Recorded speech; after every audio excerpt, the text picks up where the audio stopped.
Genesis chapter 31. Jacob flees from Laban. Jacob heard that Laban's sons were saying, Jacob has taken everything our father owned, and has gained all this wealth from what belonged to our father. And Jacob noticed that Laban's attitude towards him was not what it had been.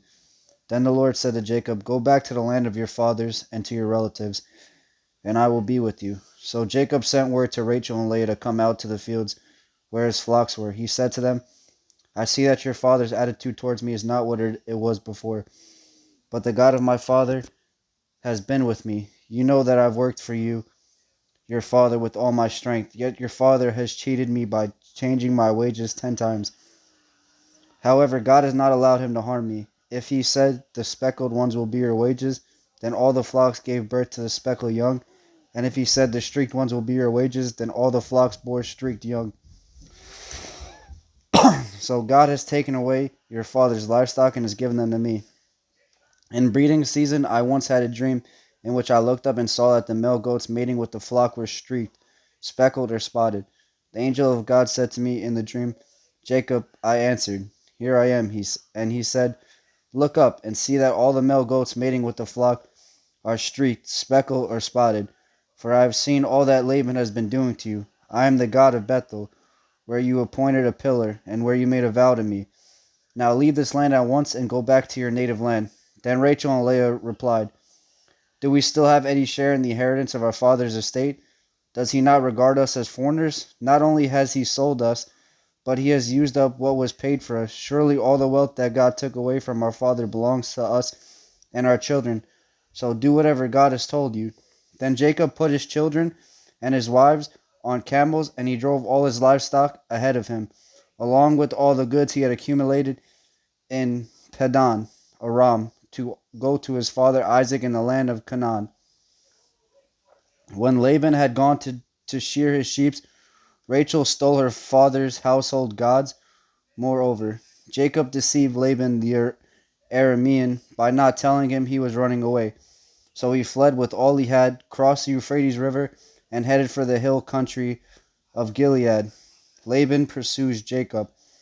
On their third day, Laban was told that Jacob had fled, taking his relatives with him. He pursued Jacob for 7 days and caught up with him in the hill country of, of Gilead. Then God came to Laban the Aramean in a dream at night and said to him, Be careful not to say anything to Jacob, either good or bad.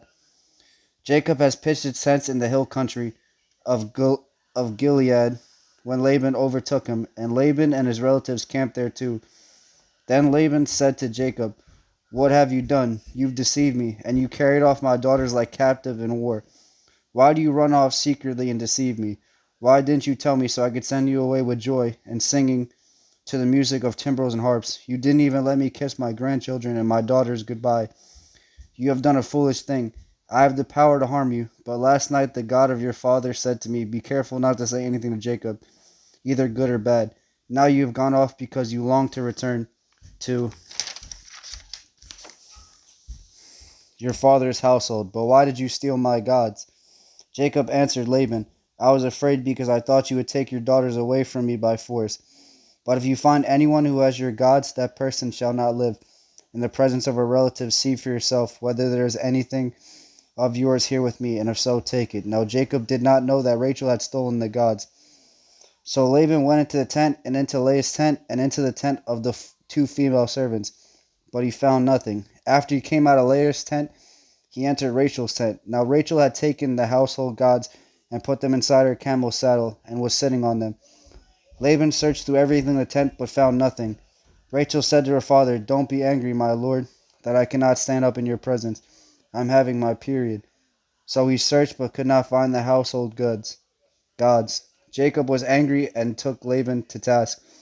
What is my crime? He asked Laban. How have I wronged you that you hunt me down? Now that you have searched through all my goods, what have you found that belongs to your household? Put it here in front of your relatives and mine, and let them judge between the two of us. I have been with you for 20 years now. Your sheep and goats have not miscarried, nor have I eaten rams from your flock. I did not bring you animals torn by wild beasts. I bore the loss myself, and you demanded payment from me for whatever was stolen by day or night. This was my situation. The heat consumed me in the daytime, and the cold at night, and sleep fled from my eyes. It was like this for 20 years. I was in your household. I worked for you 14 years for your 2 daughters, and 6 years for your flocks, and you changed my wages 10 times. If the God of my father, the God of Abraham, and the fear of Isaac had not been with me, you would surely have sent me away empty handed. But God has seen my hardships and the toil of my hands, and last night he rebuked you. Laban answered Jacob, the women are my daughters, the children are my children, and the flocks are my flocks. All you see is mine. Yet what can I do today about these daughters of mine, or about the children they have bore? Come now, let's make a covenant, you and I, and let it serve as a witness between us. So Jacob took a stone and set it up as a pillar. He said to his relatives, gather some stones. So they took stones and piled them in a heap, and they ate there by the heap. Laban called it Jager Shadaduta, and Jacob called it Gilead. Laban said, this heap is a witness between you and me today. That is why it is called Gilead. It was also called Mizpah, because he said, may the Lord keep watch between you and me when we are away from each other. If you mistreat my daughters, or if you take any wives beside my daughter, even though no one is with us, remember that God is a witness between you and me. Laban also said to Jacob, here is the heap, and here is the pillar I set up between you and me. This heap is a witness, and this pillar is a witness that I will not go past this heap to your side to harm you, and that you will not go past this heap and pillar to my side to harm me. May the God of Abraham and the God of Nahor, the God of their father, judge between us. So Jacob took an oath in the name of the fear of his father Isaac. He offered a sacrifice there in the hill country and invited his relatives to a meal. After that eating, they spent the night there. Early the next morning, Laban kissed his grandchildren and his daughters and blessed them. Then he left and returned home.